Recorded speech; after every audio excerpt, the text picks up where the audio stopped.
Greetings and Hotep.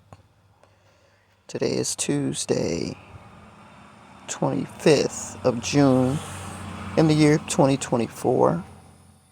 The time is now 10:39 a.m. I can't stop these Metro Zone articles from popping up. I don't know how. $2 million bail set for man charged with trying to drown two children at Connecticut beach. What is this? Child support issue? Sacrificial offering? I want to say to you children, if a man cannot make a moon or a sun or a Venus or a Mars, can't make land, can't make trees, don't be impressed. You see, the quickening is here. The separating of wheat and tare is here. And if we cannot deny our flesh, we're going to be doomed. This is why you have to focus on who can do what. All the devil can do is deceive. Anything he gives you is actually God's. So what you need to tell yourself, God, strengthen me, keep me. Please keep my flesh, keep my mind, keep my body. So many times when we're under stressful situations, we want to alleviate the stress. But what we do causes more stress for later. I'm listening right now to the Confession Hub, and this pastor is saying that he couldn't make ends meet. He had the responsibility of the church. He had the responsibility of the marriage. He got married. Then he had two kids. His wife was threatening to leave him because of the financial stress. Did he marry his divine feminine? She told him to get a 9 to 5. He didn't want to get a 9 to 5 and abandon his church ministry. So all of this is fleshly desires, you see. God might have been trying to move him out of the way and maybe put a financial board in the position to go do fundraising and ask for help. They might have run into somebody who would have completely paid off the church debt. You see what I'm saying? But we get in our minds, we think we're God, and we try to figure everything out for ourselves. And that's the problem of this flesh. It thinks it's so smart and it can do so much. And the flesh just is not that intelligent. So he used to have meetings with other pastors. And one of the pastors said, I can help you. Just trust me. Don't worry about it. Anytime somebody needs blind trust, that's a problem. Okay? He gets in a car with this man, drives 4 or 5 hours quietly. So to me, this man had already sold out to the devil. Because why, out of all the pastors, and maybe the other pastors fell for it too, why did the man even feel like he could step to you with such a offer? Because think about it. If somebody steps to you and says, hey man, I got something that can solve your problem. If they take you to a ritualist to do something and you're there, you done drove 5 hours quietly, you ain't asked no questions, and you get there and you decide, hell no, I don't want to do this. How do y'all move on from there? You drove with him. He told you to sit in the back seat. You done drove for 5 hours. You get there. You find out what's what. You say, no, I don't want to do it. How does that change your life? Are they going to try to kill you? Are they going to put death spells against you? Is he going to put you back in his car and drive back 5 miles, 5 hours, and say, I'm sorry that I asked you that. Never speak of this to the other pastors. They don't know. How y'all going to work that out? That's why the Word of God says, try the Spirit by the Spirit. And the biggest piece is we got to stop trying to look at things and think that with things we are successful. If you are obedient to the Creator, if you are clean in your spirit, you're rich. You're rich. A lot of people got these old shiny ass cars. They, keep up them big ass houses, them big ass caves that feel just like caves, 'cause ain't no love there, ain't no warmth there. It's just a big building. And they feel like they're rich because they're under that Leviathan thought process. We have to change our ideology about what we feel is rich. When you're bound to 2 and 3 jobs to keep up some physical shit, you're not rich. And I'm talking to you from experience because I worked so hard to, and it was 5 minutes and 55 seconds on the clock when we came to that point, when they told me, go to school, go to college, get a degree, and get a piece of the American pie. Now, what did I think the American pie was? Good living, right? So I did that. I sacrificed many things in the interim. Excuse me, because at a very young age, my child was bouncing around to this daycare, that person, that family member, because I had to go get my college degree. I didn't take my athletic scholarships because I didn't know how to be pregnant and be living far away from home with a new baby. So I stayed home and went to the local community college. I didn't even have sense enough to try to get a scholarship from the community college. And then when I went, when I transferred from Hillsborough Community College to USF, I didn't even think, hey, try to get an athletic scholarship here. Now, we cut cords, cow trump contracts known and unknown. Return to sender all hexes and curses. We call back all of our energy, all of our essence, and we ask for the protection of Michael and all of the archangels, the cherubims, the seraphims, the ophiriums. I ask for special protection from my guardian angel, Vehuel, and we stand against the wiles of the devil that may try to interfere and prevent God's good message from going forward. In Jesus' name, I pray and plead the blood of Jesus all over this request. Amen.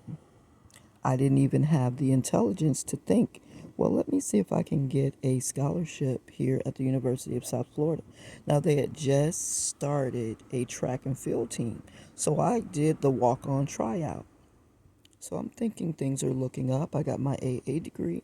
Now I'm going to get my bachelor's degree. I'm going to, I forget what I went there for originally. Maybe it was journalism at HCC. Then when I saw the poor skin of the anchors, Kelly Ring in particular, I decided I didn't want to be Denise White because I didn't want to wear that makeup. If they were going to make me clog my pores with that makeup, I didn't want to any longer be a news anchor. So the next thing I thought I would be is, what did I say I was going to be next? Maybe it was a teacher. I changed majors several times, so I only needed 2 more years to strike out and become a teacher. And that's what I figured I would do. And then my mom hit me with the listen. You're a mama. I'll help you take care of your baby while you go to class, but I'm not taking care of your baby while you do track and field. You're going to have to let something go. So I didn't have the intelligence to think, shit, I'm going to put my baby in a stroller and bring my baby to track and field practice. My mind was not expanded, and, I couldn't see any further than just my mom's support. The dad, was saying he'll do this, he'll do that, but what he really wanted was for me to marry him and, I guess work and pay bills. So I didn't really get much support from him. You know how we do, not just men, but women too, when we're trying to manipulate things and force people. Oh, yeah, I'll keep him for you. Then you go to drop him off, and then he say, well, I can't keep him. And you on your way to class. So now you gotta what? Not go to class or take your child to class or scramble to get a babysitter. So that trauma bonding didn't work. So I quickly realized don't ask him to keep him, then you can't fall into that trap. But I made it out. I got my AA degree and I let go of track and field over at the University of South Florida. I kept going to school and I graduated with my bachelor's degree. I was working at the university as a program assistant at first. And once I got my bachelor's degree, our parent involvement coordinator was leaving, William, and I applied for the position and I was hired. So Dr. Jolena Ferro, Ferro, became my boss, and I became the parent involvement specialist, coordinator over parent involvement. All right. I thought, wow, I finally made it. Well, the program, Delegate 3, was going through organizational restructuring. I lost my, well, I was the assistant to William. When I took William's position, the assistant position remained open. So I was doing the job of the coordinator, me, and the job I had just been promoted from, the part time job, I was doing that job too. So that was about, that position might have been like $19,000 a year. And I was working so hard. I mean, I was running everywhere to get everything done.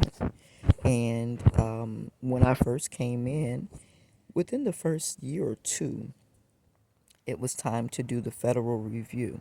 That's when the federal government comes in and looks at your program. So you have to prepare all these folders to show that you are up to par with your MBOs, which is management objective MBOs. What was the B for? That's an acronym. I can't remember. So when it was time to do the evaluation, they said I did a pretty good job, and I asked for more money. I said, this part-time position has been vacant. Can you please give me half of the money from that position? I think I started at $29,000, and that was $10,000 under what I would have made if I had gone to work for Donna Glosser's program at the Grantee. But if I had gone to the Grantee, I would have made $10,000 more, but I wouldn't have been able to have the flexibility to go to college at night and work on my master's degree. I wouldn't have had the flexibility of bringing my son to work with me, and I wouldn't have been able to get 6 free credit hours per semester at the University of South Florida. After my probationary period, I got 6 free credit hours per semester, and I could bring my son to school, to my office at the university, and there was a lot of flexibility. So I went for the 6 free credit hours and flexibility because I wanted to get my PhD. To shorten a long story, Jolena Farrell said she couldn't give me half of the position that I was working. I was working and working 1.5 jobs.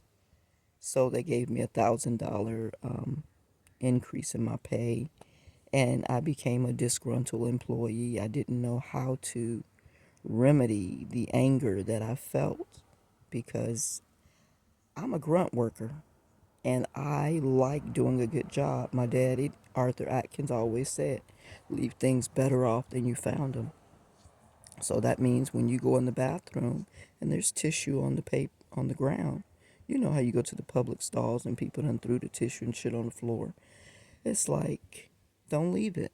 You get a piece of tissue and you pick up that tissue, you put it in, its appropriate place. If it's something from the menstrual, you put it in that little container. If it's tissue, you put it in the toilet, you flush it, and then you handle your business and you turn back and you make sure you left things neat and in order. And here comes Natalie Renee Carnegie, who I met there at the university, complaining that they are doing research studies on black children and white children, and they have them putting that the white children are doing well and the black children are not doing well, but it's not the truth. So she's like, we have to do something about this. And I follow this fool, and what she's saying is happening in the classroom.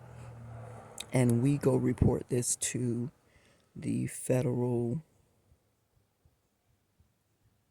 government, basically, that funds the Head Start program on Peachtree Street in Atlanta, Georgia.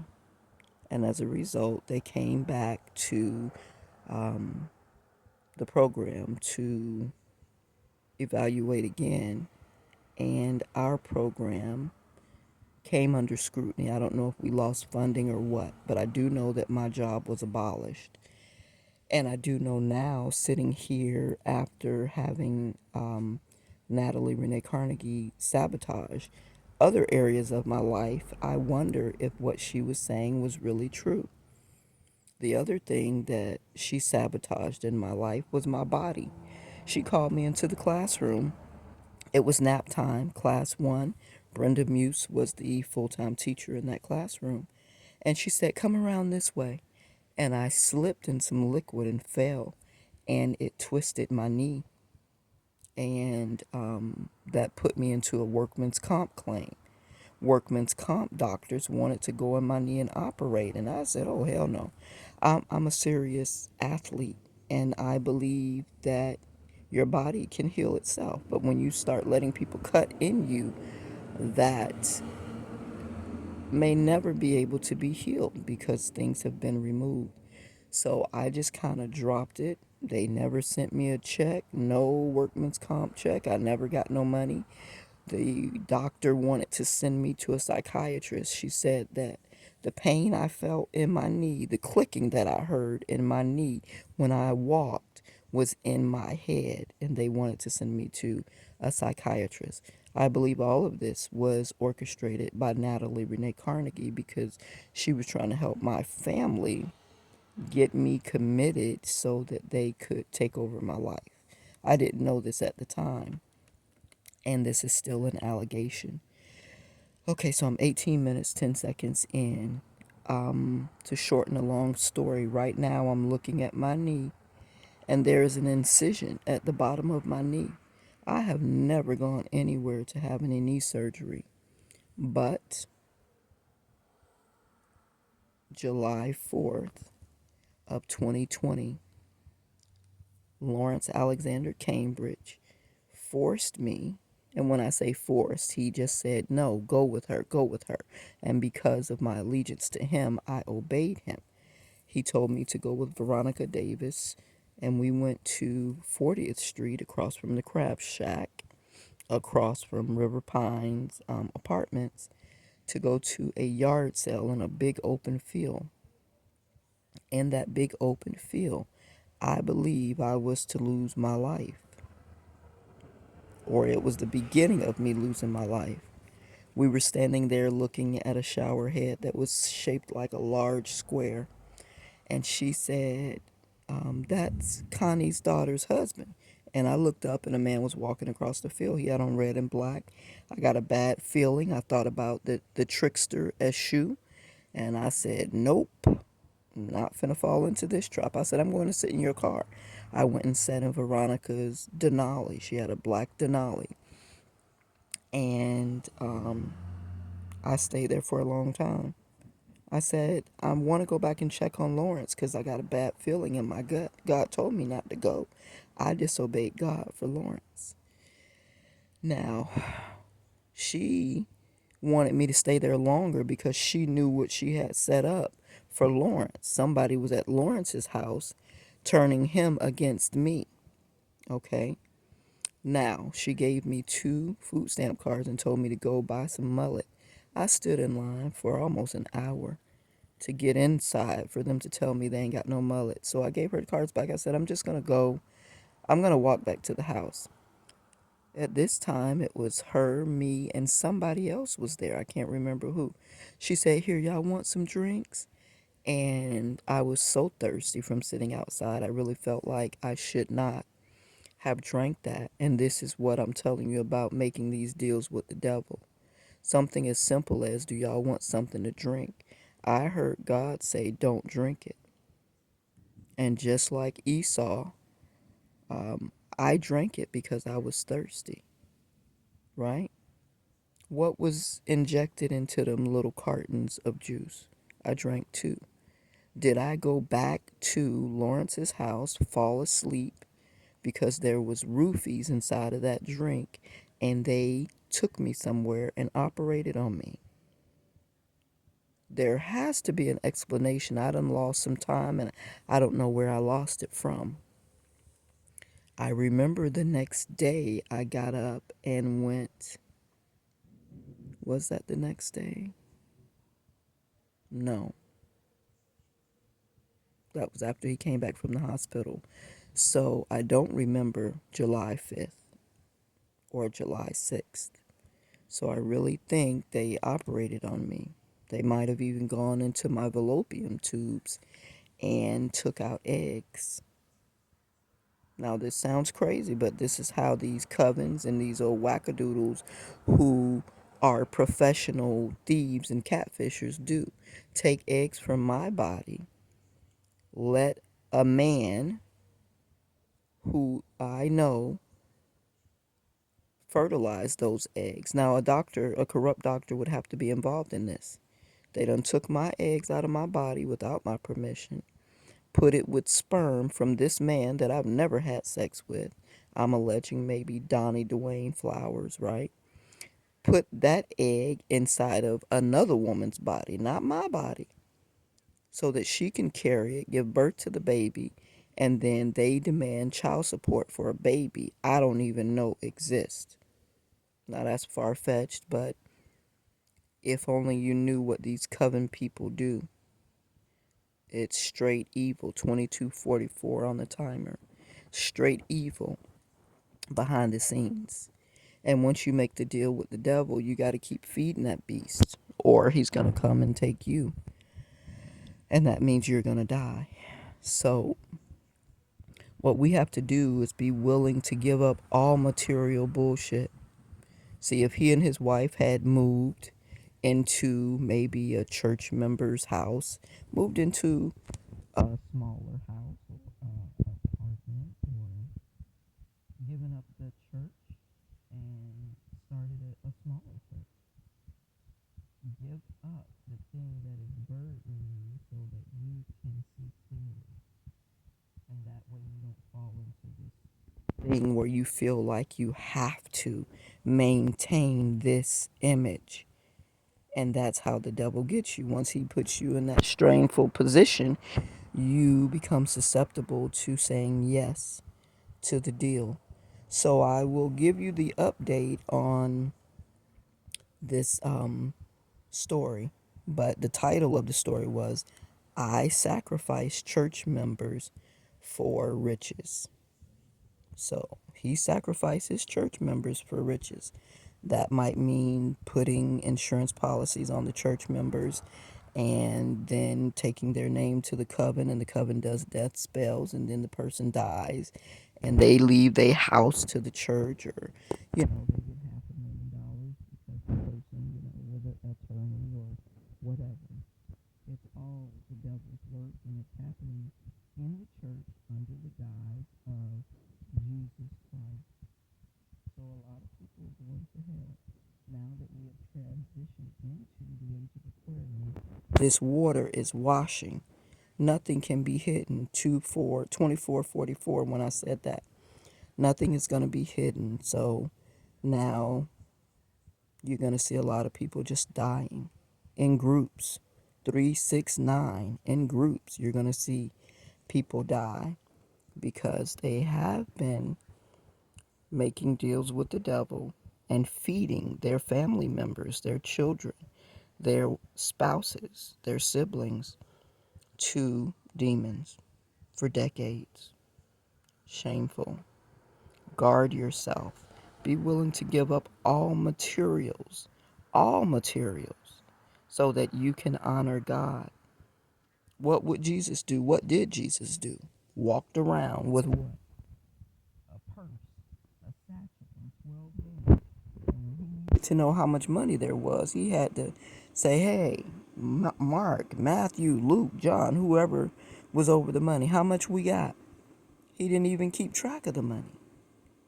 And if you're going to say that you are God's servant and you're doing his bidding, your life might have to become like his life.